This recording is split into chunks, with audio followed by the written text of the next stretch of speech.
এতদিন পরে আঁকি সুন্দর একটা ডিসিশন নিচ্ছে, যেটা 95% মানুষ চাইছিল যে আঁকি যেন আইনগত ব্যবস্থা নেয়। এই জন্য তো আঁকি মেয়েটা আসলে নিরীহ ছিল, তাকে প্রচুর ব্যবহার করা হয়েছে। আর বিশ্বের মধ্যে একমাত্র মহিলা, ডেঞ্জারাস মহিলা হইল আমাদের টিস্যু। তো আর গরিবের আরমান মালিক, দুইজনই ডেঞ্জারাস মানসিকতার, যে টিস্যু টাকা ইনকাম করার জন্য স্বামীকে বিয়ে করাইতে পারে, এই ডেঞ্জারাস মহিলা। কিন্তু এখন কেন আঁকি মামলা করার মতো সাহস এখন পাইছে।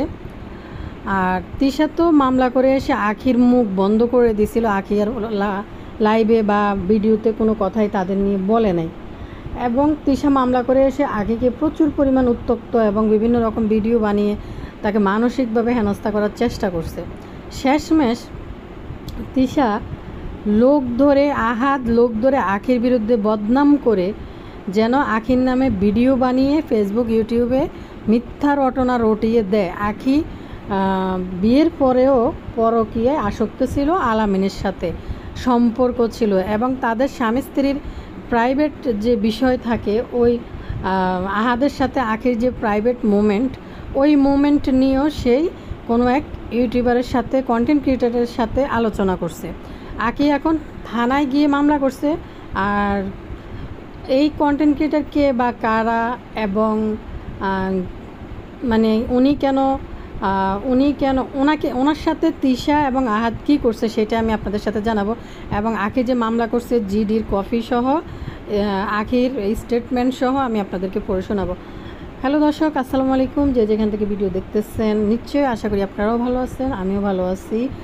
আর ভালো লাগলে চ্যানেলের সাথে একটা লাইক দিয়ে সাবস্ক্রাইব করে চ্যানেলের সাথেই থাকবেন। ভিডিওটি শেষ পর্যন্ত দেখার অনুরোধ রইল। চলেন আমি আগে আঁকি জিডি করছে সেটা একটু আপনাদের সাথে শেয়ার করি, মামলার কপি। আর কোন ইউটিউবার বা কন্টেন্ট ক্রিয়েটার সে কেন আঁকিকে হেল্প করছে, এবং প্রকাশ্যে সে বিভিন্ন বিষয় তুলে ধরেছে যে আঁকির নামে রটানোর জন্য আহাদ এবং তিশা যে তাকে মানে সুপারি দিতে চাইছিল। ঠিক আছে, আমি আগে মামলার বিষয়টা আপনাদের সাথে দেখাই। এখানে আঁকি মামলায় উল্লেখ করছে, লেখাগুলো যদিও অনেক ছোট, আর উপরের অংশ হয়েছে সম্পূর্ণ আহাদের বাসার ঠিকানা পার্সোনাল বিষয়। এটা আঁকি সাদা দিয়ে ঢেকে দিছে। আমি যতটুক পড়তে পারি অতটুকু আপনাদেরকে পড়ে শোনাই। লেখছে, শরিয়া আইন মোতাবেক বিবাহ করি, মানে আহাদকে বিবাহ করছে আর কি, এখানে ঠিকানা ডাকে দিছে। বিয়ের পর আমার দাম্পত্য জীবন সুখের ছিল না। সাংসারিক তুচ্ছ ঘটনা কেন্দ্র করিয়া উক্ত বিবাদী আমাকে শারীরিক ও মানসিক নির্যাতন করত। আমি উক্ত বিবাদীর এই অত্যাচার নির্যাতন সহ্য করে ধৈর্য ধরে দীর্ঘদিন সংসার করি আসিতেছিলাম। গত 19/5/2025 তারিখে তুচ্ছ ঘটনাকে কেন্দ্র করিয়া উক্ত বিবাদীর সাথে কথা কাটাকাটি এক পর্যায়ে উক্ত বিবাদী আমার বেদরূপ মারধর করলে আমার মা আমাকে উদ্ধার করে তার বাসায় নিয়ে যায়। পরবর্তী কিছুদিন পর উক্ত 10 নং বিবাদী আমাকে কোনো দেনমোহর পরিশোধ না করিয়া তালাক প্রদান করে, এবং 26/6/2025 তারিখে আমার তালাক প্রদান নোটিশ পাই। তালাক প্রদানের পর উক্ত বিবাদী সামাজিক যোগাযোগ মাধ্যমে ইউটিউব চ্যানেলে হচ্ছে স্পার্কেল ওয়েবের মালিক আমার নামে বিভিন্ন মিথ্যা অপবাদ সহ আপত্তিকর কথাবার্তা ইউটিউবে প্রচার করার জন্য বলে। আপত্তিকর কথাবার্তা ইউটিউবে প্রচার করার জন্য বলে। সে তার অভিযোগ যাচাই করে কোনো রকম সত্যতা না পেয়ে স্পার্কেল ওয়েবের মালিক গত 28/6/2025 তারিখে সন্ধ্যা 7:00 সময় একটি ভিডিও আপলোড করে। সেখানে প্রমাণিত হয় আমি সম্পূর্ণ নির্দোষ। এমতো অবস্থায় উক্ত বিবাদীগণ এমন কর্মকাণ্ড সামাজিকভাবে আমার মান সম্মান ক্ষুণ্ণ হয়েছে। আমি আশা করছি যে উক্ত বিবাদী ভবিষ্যতে যে কোনো সময় আমার বড় ধরনের ক্ষতি করতে পারে। বিবাদী আমি আপনাদের থানায় আসিয়া অত্র অভিযোগ দায়ের করলাম। পরবর্তী উক্ত বিষয়টি পরিবারের জানাই থানায় আসি অভিযোগ দায়ের করি। কিছুটা বিলম্ব হলো। তারপরে সে থানায় জিডির আঁকি আক্তার যাই হোক, এবার আখি এই পোস্টটা করার সময় আগে কিছু একটা লেখা লিখছে, ওই লেখাটা আপনাদেরকে পড়ে শোনাই। এখানে আখি লেখে তার স্ট্যাটাসে, থানায় আমাদের সাধারণ জনগণের আস্থার প্রতীক, থানায় আইনি কার্যক্রম পরিচালনা হয়, এটা কাউকে পায়ে ধরে মাপ চাওয়ার জায়গা না, যেখানে প্রশাসনের দায়িত্বরত কর্মকর্তা থাকেন। তাহলে প্রশ্ন হলো, কেউ কি সত্যি থানায় গিয়ে কারো পায়ে ধরে মাপ চায়? যদি তাই হতো তাহলে মানুষ মামলা মোকদ্দমার সময় আইনজীবী ধরতো না, বরং পায়ে ধরে মাপ চেয়ে মুক্তি পেত। সব কথাবার্তা হাস্যকর এবং বাস্তবতার বিবর্জিত। সে আইনশৃঙ্খলা রক্ষাকারী বাহিনীর প্রতি আমাদের দৃঢ় আস্থা বিশ্বাস রয়েছে। রূপনগর থানায় সেই দিন পুলিশ সদস্যদের দায়িত্বের সঙ্গে বিষয়টি সমাধান করেছে।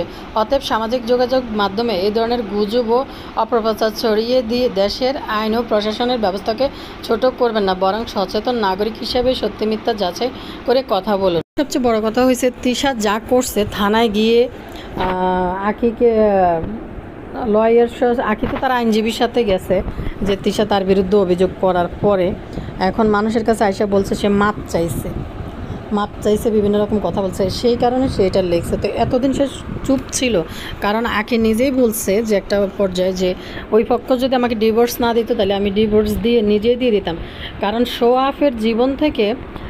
আফের জিন্দিগি থেকে তার থেকে নিজের মতো করে কম খেয়ে বাঁচাটা অনেক ভালো। আপনারা দেখেন, ছোট্ট একটা কাপড় চোপড় ওইটা আনতে হইলো তাকে তাদের দেন আর টাকা দিতে হইব। আখি ওইখানে থেকে খাইছে। কত বড় ফাজিল এই বেডা বেডি দুইটা। তো আরেকটা কথা হয়েছে, আমি আপনাদেরকে বলি যে এই স্পার্কেল ওই মানে নামটা কি পড়লাম ভুলে গেছে, যাই হোক, ওই লোক আখি এবং তিশাকে নিয়ে আহাদ এবং তিশা বা আখির যে ঘটনা এটা নিয়ে একটা ভিডিও তুলে ধরে, যেখানে সে একটা কথা তুলে ধরেছে আখির মায়ের বিষয়ে।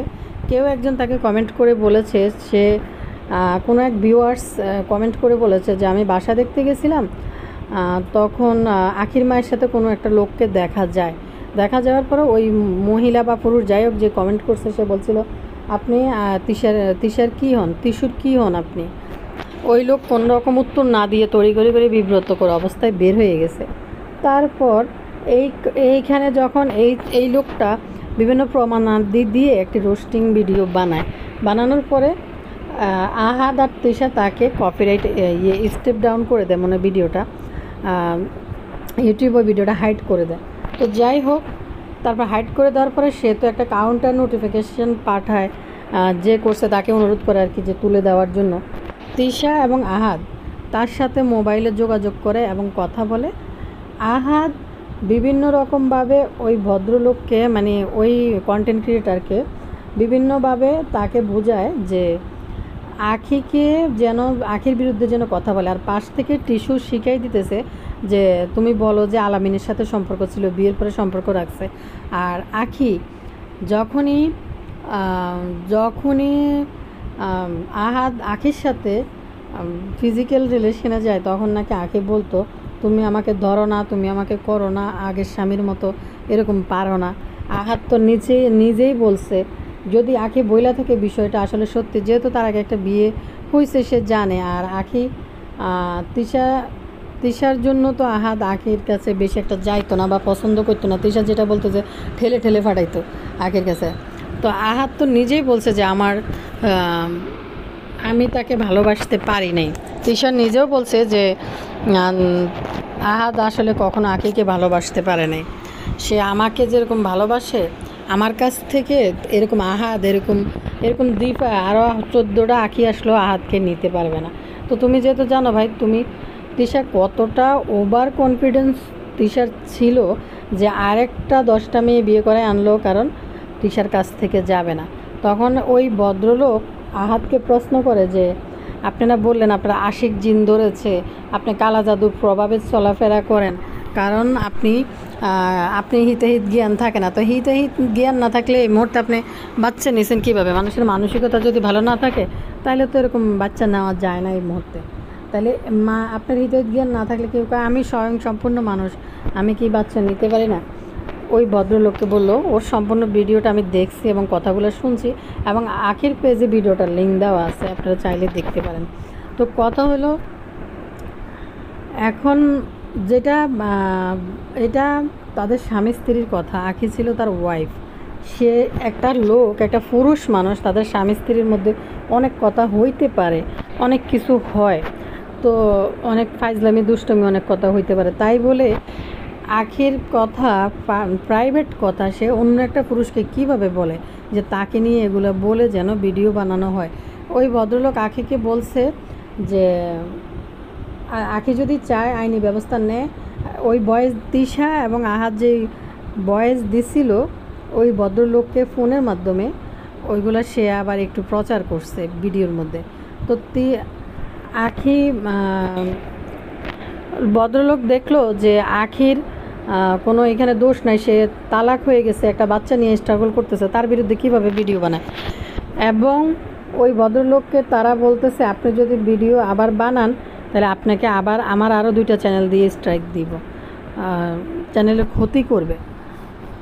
তো বললে আমি একটাই ভিডিও বানাইছি, ওটা তো আমার ভাইরাল হয়েছে, ওইটাই ক্ষতি করে দিছে, আর কয়টা আপনারা করতে পারবেন। তো যাই হোক, কথা হয়েছে ওই যে তিশার মাকে নিয়ে সে আবার ভিডিও এডিট করে আবার দ্বিতীয়বার আরেকটা ভিডিও ছাড়ে। কিন্তু আহাদ আর তিশার শর্ত দেয় যে তুমি ভিডিও আরেকটা বানাও, আমার কাছে সরি চাইয়া তোমার ওই ভিডিও ডিলিট করে দিবা। তো বলতেছে একটা অপরাধের, এক তো আমার ভিডিও তো স্টেপ ডাউন করছে, আবার আমি তাকে সরি চাই ভিডিও বানাইতে হইব। আখির তিশার মা নাকি কাঁদতে কাঁদতে জ্ঞান হারাই ফেলতেছে, তিশা নাকি কাঁদতে কাঁদতে জ্ঞান হারাই ফেলছে তার মার নামে এরকম করে ভিডিও বানাইছে দেখে।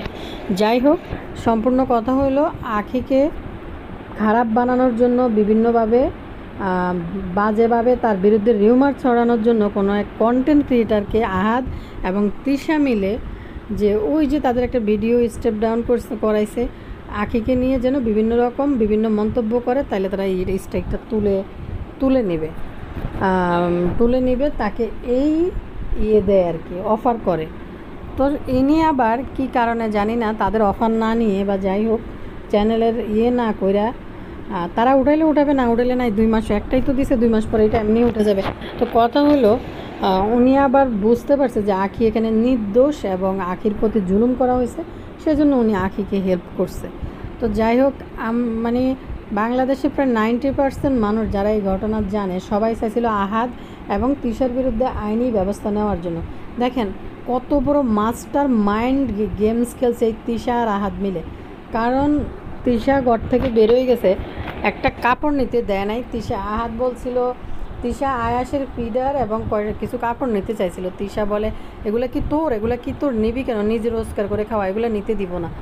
এবং সে সঙ্গে সঙ্গে বের হওয়ার সঙ্গে সঙ্গে তার কাপড় চোপড় সব কিছু সে গুছাই ফেলছে, তার রুম দখল নিয়ে নিছে। ভাই, একটা মানুষ শাক করে গেছে বাবার বাড়িতে, সে ফিরে আসতেই পারে। আখি মামলা দেওয়ার আগে সে কী করছে বলছে, আখি তো দুর্বল এবং সে একটা জায়গা থেকে বেরিয়ে গেছে, তার হাতে তো কোনো টাকা পয়সা নাই, একটা লয়ার ধরলো টাকা দেওয়া লাগে, তার হাতে তো কোনো টাকা পয়সা কিছু নাই। তো সেইখান থেকে এই দুই মানে কি বলবো, এই দুইটা মিলে সুন্দর করে যাই তাকে ডিভোর্স পেপার করেছে। এত সোজা ভাই, কি কারণে? সে রাগ করে গেছে, যাইতেই পারে, ডিভোর্স দিয়ে দিতে হবে কি কারণে? অপেক্ষা করতো, দেখতো 3 মাস, দেখতো সেপারেশনে থাকতো। ভাই, ডিভোর্স হয় কিভাবে? মানে ডিভোর্স তো হাজব্যান্ড ওয়াইফের মধ্যে সেপারেশনে থাকা লাগে 3 মাস, বিভিন্ন রকম প্রসেস আছে, কিভাবে ডিভোর্স দিয়ে দেয় সেটাই তো বুঝলাম না।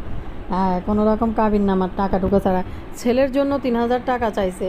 এখন দেখেন বাসা চেঞ্জ করে কিন্তু বিরাট বড় বাসা নিছে, মানে আখির কোনো অস্তিত্ব যেখানে ছিল সব ফালাই দিয়ে বাসা নিছে। ভাই, কত বড় ছোট লোক! মেয়েটার পরার কাপড়, ওই কাপড়গুলো পর্যন্ত দেয় নাই, এগুলা বন্দি করে রেখে দিছে। কাপড় নিতে হইলে তাদের দেনার কত অংশ আখিকেও দিতে হইব। হাস্যকর না এগুলা কথাবার্তা? কি মানে ডেঞ্জারাস কথাবার্তা এসব। কি সুন্দর করে একটা গেমস তারা হাজব্যান্ড ওয়াইফ খেলে মেয়েটাকে বাসা থেকে বের করে, মেয়েটা যে উত্ত্যক্ত করছে ফেক আইডি দিয়ে তাকে বিভিন্ন রকম উত্ত্যক্ত করার কারণে সে তিশার মাকে নিয়ে কিছু কথা লাইভে বলে ফেলার কারণেই তার মাকে বলছে, সবার সামনে তার মাকে খারাপ বলছে, বিভিন্ন কথা বলে তার নামে প্রথমে মামলা দিয়ে একটা জিডি করে তার মুখটা বন্ধ করে দিয়ে এই ফাঁকে পাঠায় দিছে। আরে ভাই, তুই কেমন পুরুষ? ও তো তোর ওয়াইফ, ও তিশাও ওয়াইফ, আখিও ওয়াইফ, তিশা একটা ভিডিওতে বলে ও খাইতে পায় নাই, পড়তে পায় না, ওর থাকার জায়গা ছিল না, ও আমাদের সাথে থাকবে, ভিডিও করবে। এখন তার আবার স্বামীও লাগবে, সংসারও লাগবে, সব কিছুর মধ্যে কর্তৃত্ব ফালাইতে হবে, ফেলবে না? সবাই তো বউ। তো আহাদের কাছে তো বিন্দু পরিমাণ কোনো মূল্যই ছিল না আকির। সবাই তো ভিডিও দেখছে, আমরা তো জানি। আর সবচেয়ে বড় কথা হলো কত বড় ক্রিমিনাল, বাবা হিসাবে কত বড় ক্রিমিনাল। দেখেন, এক সন্তানের জন্য বিভিন্ন রকম পার্টি প্রোগ্রাম করে, বিভিন্ন রকম ড্রেস আপ কিনে আরেক সন্তানের জন্য তার তার আগের বউ সৎ মা 3,000 টাকা দিবে, ওই টাকা 3,000 টাকা দিবে রাজি হয়েছে। তো 3,000 একটা দুধের দাম কত? 3,000 টাকা দিয়ে কী হয়? আকি তো ওই টাকা নেয় নেয়, বরং সে এই আহাদ আকির সাথে যোগাযোগ করাই বন্ধ করে দিয়েছে এবং ছেলেটার এক বেলা দেখতে যায় নাই। তো এই ছিল আজকের ভিডিও। পরবর্তী ভিডিওতে আবারও আপনাদের সাথে কথা হবে। সবাই লাইক দিবেন, ভিডিওতে সাবস্ক্রাইব করবেন। আল্লাহ হাফেজ।